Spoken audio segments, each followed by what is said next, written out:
as you feel my mind, or you feel my mind. We could build a dream, start up something new, and the world is on your shoulders, and you feel like falling over. Just let me in your head, so I can be there for you, there for you. The night is young, won't you sing for me? Won't you sing for me? You will fall asleep.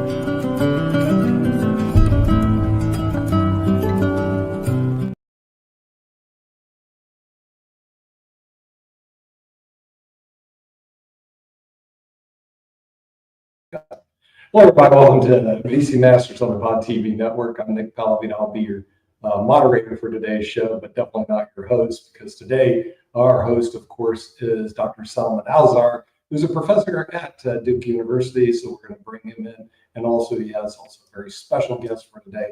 So it looks like we have a good treat coming in for you today. So Dr. Alzar, you can introduce your special guest, and we'll get started. I have the pleasure and honor of having Gary Mueller today. Gary joins us today to enlighten us about light and its impact on human health, which is huge, by the way, and you will learn more about it today. He's a board member at Chorus, one of his favorite and my favorite organizations ever. Gary is a seasoned investment professional and entrepreneur who has been a leader and board member at several pioneering organizations. Currently, he is a managing partner at Foundry Capital, a firm specializing in growth investments for high-quality companies. Gary was also a co-founder and chairman at, actually still is, co-founder and chairman at LiquidX. He was also the founder, CEO, and chairman of ISI Emerging Markets. He earned his BA in biology and neurogenetics from Harvard. Then he did his Fulbright scholarship in Germany on neurogenetics. Then he earned an MBA in entrepreneurship from Harvard Business School that you may have heard of. So, Gary, nice to have you here. Good to see you. Nice to see you as well. Why is light important to human health? Well, clearly light is important to all health, and it's a key part of all the things that keep us alive, photosynthesis, which creates our food. But in terms of human health, what a lot of people don't realize is that light is the trigger, and it's the main regulator of our circadian rhythm. And if I can describe that briefly, most people know we have cones and rods in our eyes. We actually have a third photosensitive cell. It's called the photosensitive ganglion cell. And that cell, all it detects is blue light, and it ties directly into our suprachiasmatic nucleus in our brain, which regulates, that's like our time clock. It regulates our circadian rhythm and things like sleep, etc. So, Gary, we are all aware of blue light, and what I always heard of is stay away from blue light. Is that true, or is blue light can be helpful as well? I know the answer to it, but I just want you to, I don't want you to think that I'm just complete charlatan here helping Chorus for all this time. So please.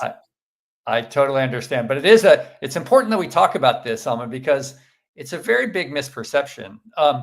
Blue light is very important. In fact, you want a lot of blue light during the day, in particular in the morning. It's really good to get an extensive amount of blue light. Being outdoors, we normally would get that. What's really important, though, is at the same time to minimize and ideally go to zero blue light, especially at night.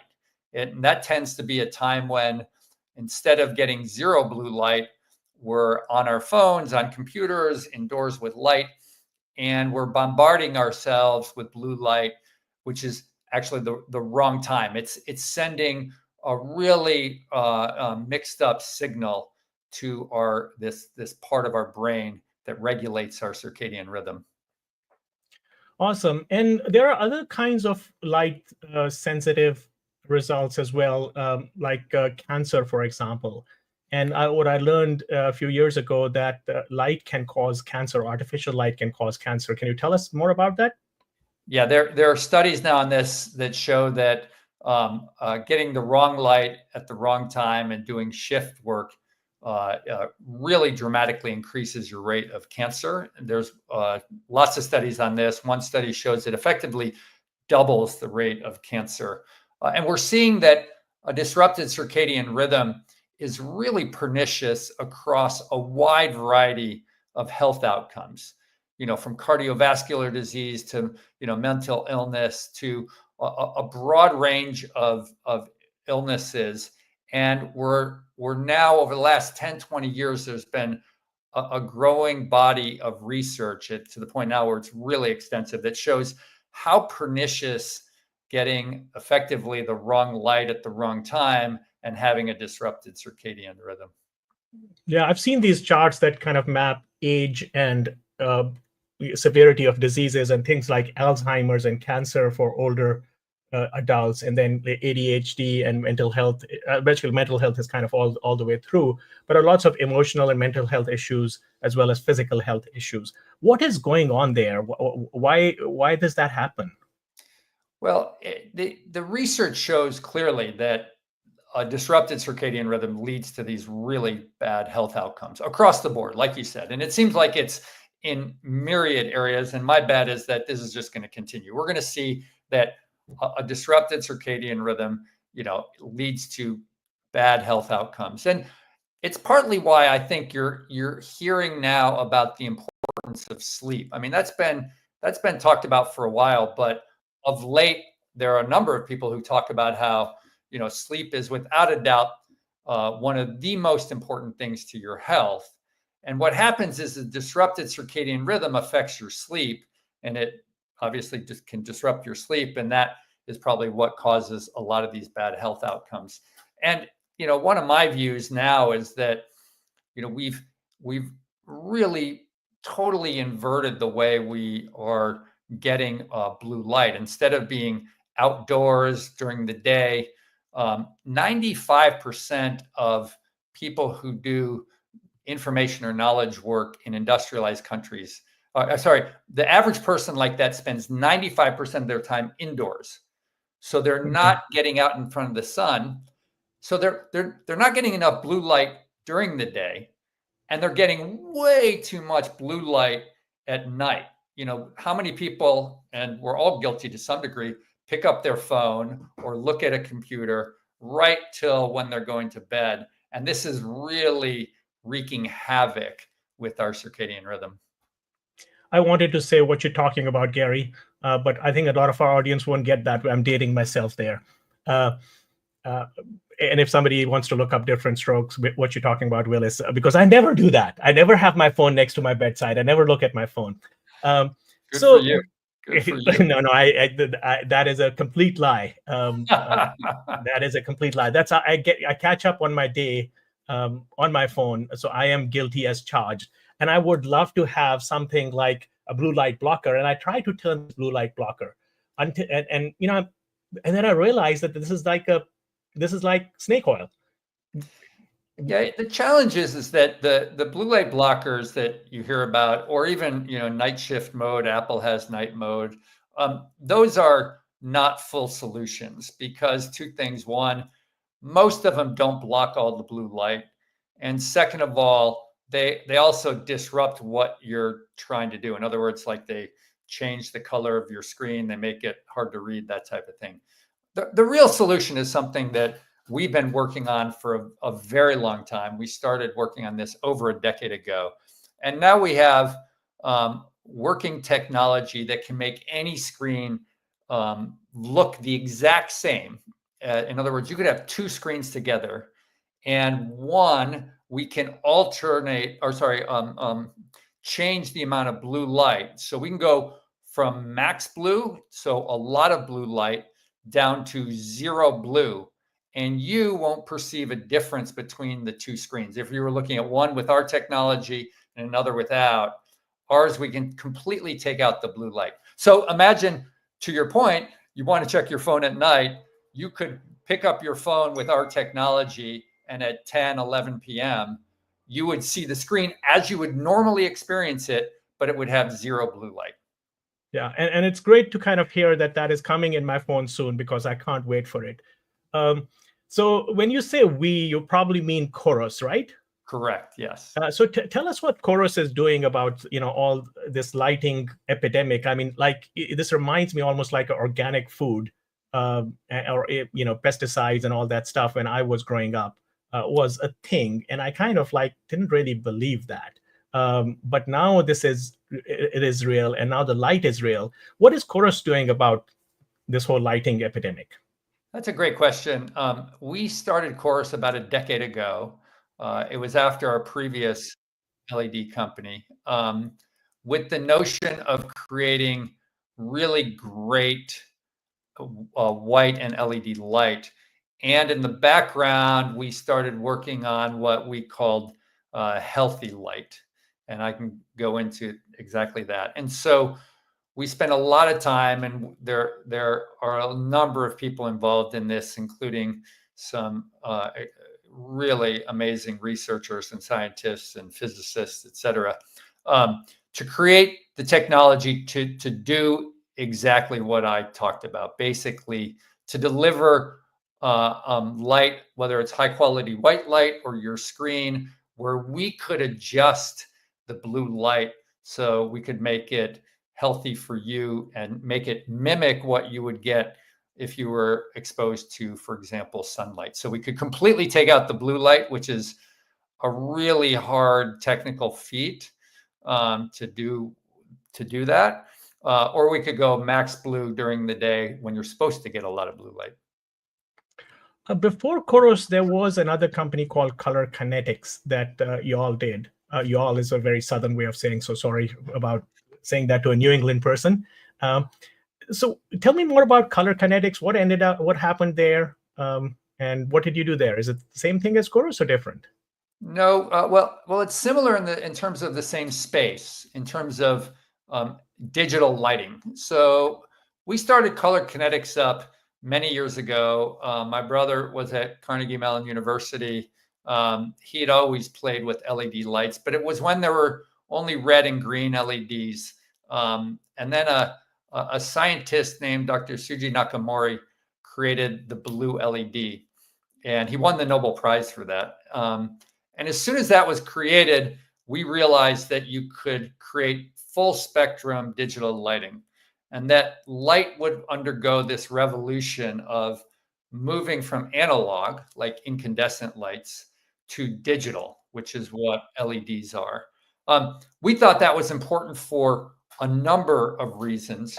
Two of the main ones was you could, it was digital. You had this analog to digital revolution, so you could control it. Think what happened when music went from analog to digital. All of a sudden, it created all these myriad possibilities. The second reason why we thought that was super important was that LED lights use about 1/10 of the power that incandescent lights use. And they also use significantly less than fluorescent. And they last much, much longer. So you have at least a 10-to-1 benefit in terms of energy usage and LEDs being environmentally friendly. So we started up Color Kinetics. We grew that to about 40 million in revenues. We had about 125 patents. And when we took it public, and then Philips bought that company. So if you see Philips, their LED division is our old company. And ironically, before our call, I was just looking at something, and I found the Color Kinetics prospectus for our IPO. Right, I was looking at it yesterday, and so here it was just before our call on my desk, and it made me think of taking that company public.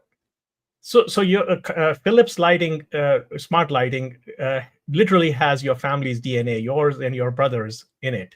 Yes. So if anybody is using Philips smart lighting, you already know. Here it is where it all started with Gary. So what happened after Color Kinetics? So it was bought by Philips, and then did you leave Color Kinetics? Did you continue it there, or what happened? Yeah, we let them run the company from there. We figured it was a good handoff. They proceeded to do quite well with the business. They monetized the IP extensively. We were told by them, to the tune of hundreds of millions of dollars. So I think they viewed it as a really good acquisition, both in terms of the business and in terms of the intellectual property. I'll never forget, it was shortly after that, my son, I've got 5 kids. My oldest is a son. I think he was 8 at the time. And my kids went down from 8 down to, 2 years old.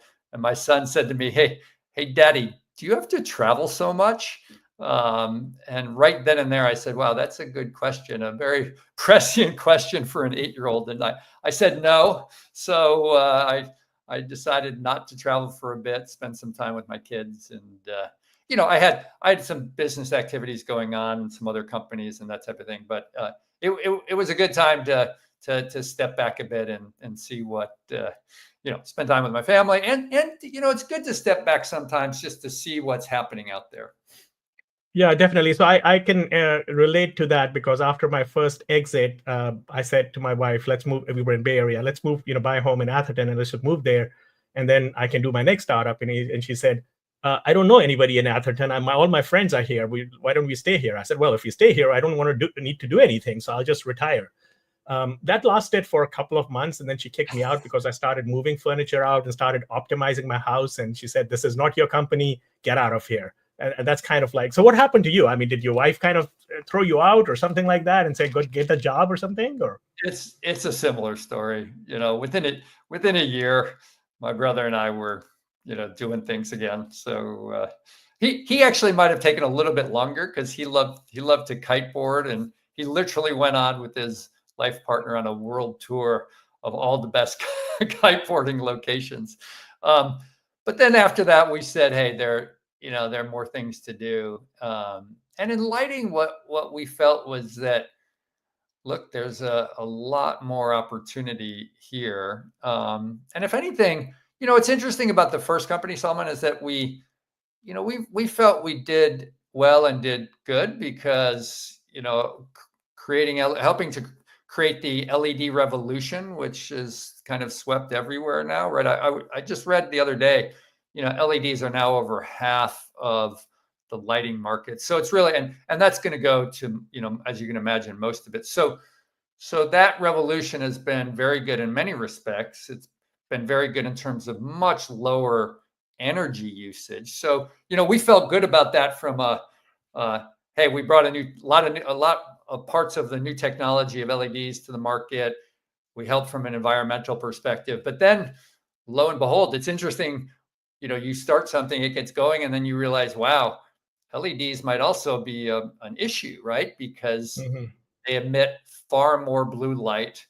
Now they're everywhere, including we're using, just think about the smartphone, right? Think about like how much light we're being bombarded with. So, I had fun for a little bit of time, and then we decided to get back at it.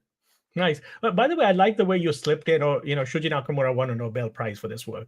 I mean, like, it was like, just by the way, like he was kind of walking around and he was working on LED lights, and he just like did that. And we're commercializing his work just like that. It just takes a Nobel Prize to do what we are doing.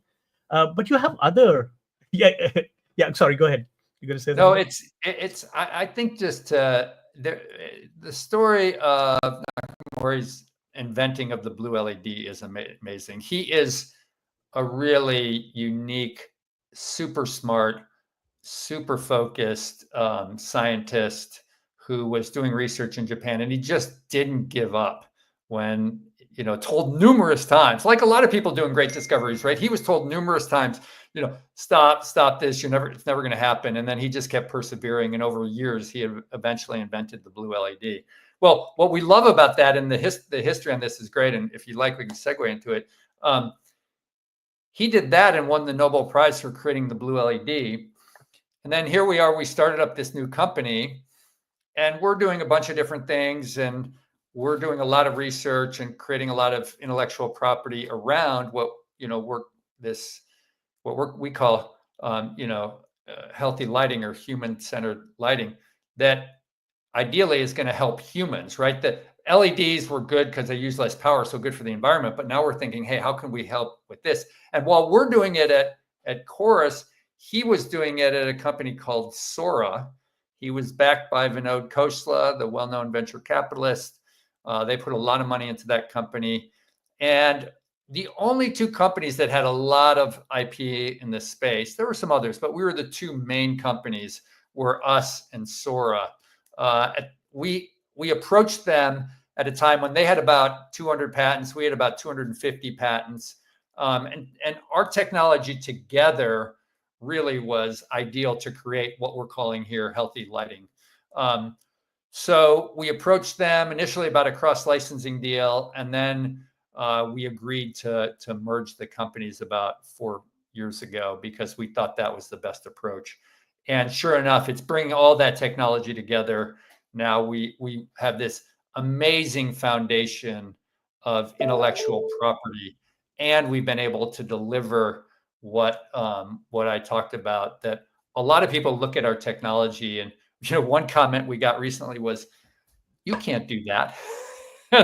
and then they saw the spectrometer and they were like, "Wow, that's like magic," right? Good. It's like good technology is initially like magic, right? Yeah. So I remember actually that time that all this was going on at Chorus, and I thought, or EcoSense at that time, but before it merged with Sora. And I said, oh, they're going to definitely benefit from the LEED standard, and they're going to grow with that. But this whole thing about making light healthy and controlling the entire spectrum is basically just a pipe dream. And it's I've heard this story before so many times. And I'm undergrad physics major, did research in physics, so I know a little bit of physics, but not enough to win a Nobel Prize. And I'm glad that it took people of that caliber to solve this problem. So how many patents do you have now? You said something like 200 and 250 or something like that. Yeah, combined the company, we combined 4 or 5 years ago now. We're about 540 patents now, which I've been involved in a lot of companies that have patents. For example, one of the companies that I have an investment in, they have a handful of patents, and they just received over $100 million settlement offer from a very large tech company, basically for one of their patents. Yeah. We just had a patent group look at our patent portfolio, and as you can imagine, they were like, "Wow, this is extensive." In patent terms, a lot, you think about broad and deep, and they talked about how this patent portfolio is exceptionally broad and very deep. So some of the patents are just, we have one patent where they were like, "Wow, they provide create a numerical score for these types of patents." Mm-hmm. And yeah. it was the highest they'd ever done. So we're pretty excited about our patent portfolio, and most importantly, excited about it's going to be over the next 2-3 years where it really starts to roll out. We are literally this week and next week just rolling out our more extensive beta launch with our consumer product, which will be initially just bulbs, but that'll go more broadly. We're a quarter or two away from launching our commercial, our main commercial products for that. And we've already had some signed deals for the displays that we're talking about. And by the way, this is all on the base of a company. We are already about a $70 million business in revenues, break-even company. So what I love and the way we've tried to do things in the past is you want to innovate and you want to create IP, but you want to be in the marketplace at the same time. So you want to have products out there. And that's what we've tried to do with Chorus, and which is why we have, 70 million of revenues. We've got great customers they're repeat, they order from us every quarter, the likes of, Google and Starbucks and Amazon and McDonald's, type folks like that. But what I love is that I think the really interesting stuff is coming over the next 1, 2, 3 years, where it just feels like the LED revolution when that hit. I remember a lot of people saying to us, "Wait, what's an LED?" And what I would tell people is, I said, "Look, I don't know when, but at some point LEDs are going to be everywhere, and they'll be the most common light source." And that's partly why I looked it up. So I'm like, last week, we're there now, right? And I feel the same way with this technology, that I don't know when, but it just strikes me, it's going to be, it feels like it should be ubiquitous, because why wouldn't we want healthy lighting? Definitely. So, the patents is really why I invested in every round, every chance I got in Chorus, because that builds this moat that is so defensible. Because a lot of companies start, they do something brilliant, and somebody reverse engineers them, that same thing, and does it in slightly different way to, do that, break the patent or circumvent the patent. But the nice thing about these patents is they're foundational patents, so you can't really easily circumvent them either. And then, you already have like this profitable commercial business. And you mentioned that you're launching the consumer business now. So I can get Chorus lights next week? Soon. The beta is going to be the next. We've done several, as you can imagine. We did an alpha. We've done a couple of betas. This is our bigger beta. The commercial lights the consumer lights are going to be there very soon, within the coming weeks. So we're excited. Stay tuned. I know the insiders are on the wait list. I was just trying to see if I can talk to a board member to kind of get me bumped up on the wait list, because I've really been begging you, Gary, to get these lights, because my circadian rhythm is way off right now. Yeah, look, I can't wait for these to be out there. And to your point, like, this is based on IP of, a Nobel Prize winner, another person who's U.S., Inventor of the Year 1 year, just a great technology team. And like you, I felt the same way with EcoSense. With Color Kinetics, our first company. I was so excited for these lights, and the same thing here. I just think it's. Look, I'm excited, probably like you, not only to have these lights in my house, but to use a computer where it's basically healthy for your circadian rhythm. I just feel that's so important. I should add that, there's this certification with buildings called the LEED certification that a lot of people know about, and it shows how environmentally friendly a building is, right? Whether it's got, good heating, cooling, and LED lights. You have to have LED lights in there for a LEED certification. Well, they've now come up with a new certification that feels like it's very apropos for me, and that's called WELL, and it's for how healthy the building is, right?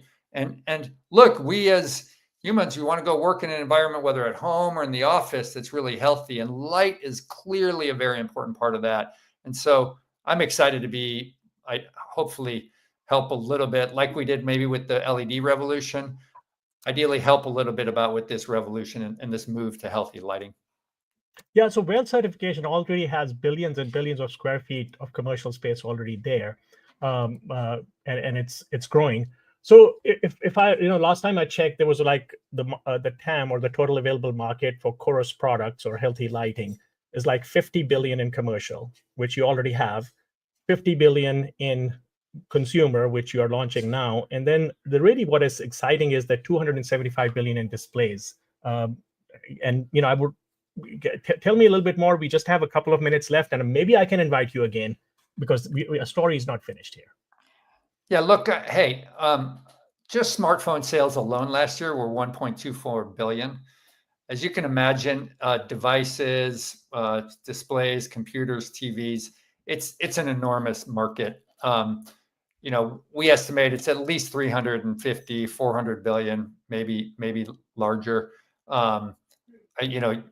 Whether it's 100 billion or 300 billion, as you can imagine, this is a big market, and we're really excited because, first of all, our technology, it really only involves a little marginal additional cost now in terms of the LEDs, and the way the cost curve is working there, that'll approach zero over the coming years. So it'll basically just be a licensing fee to us. And the way I like to think about it, would I pay 10 to 20 bucks more for an iPhone that I knew dropped the blue light to zero at night? Absolutely. So you could feel like, okay, someone you can check your email before you go to bed and know that it's not like ramping up your suprachiasmatic nucleus. So I just think it's a huge market. Even one or two of these deals is, potentially hundreds of millions. And the great thing about licensing revenue, it's very high margin. And to your point, Salman, it's based on IP. So it's really defensible. Yeah. Wonderful. Well, I just hope it helps me when I cross the pond, since I go back and forth from Barcelona to the U.S.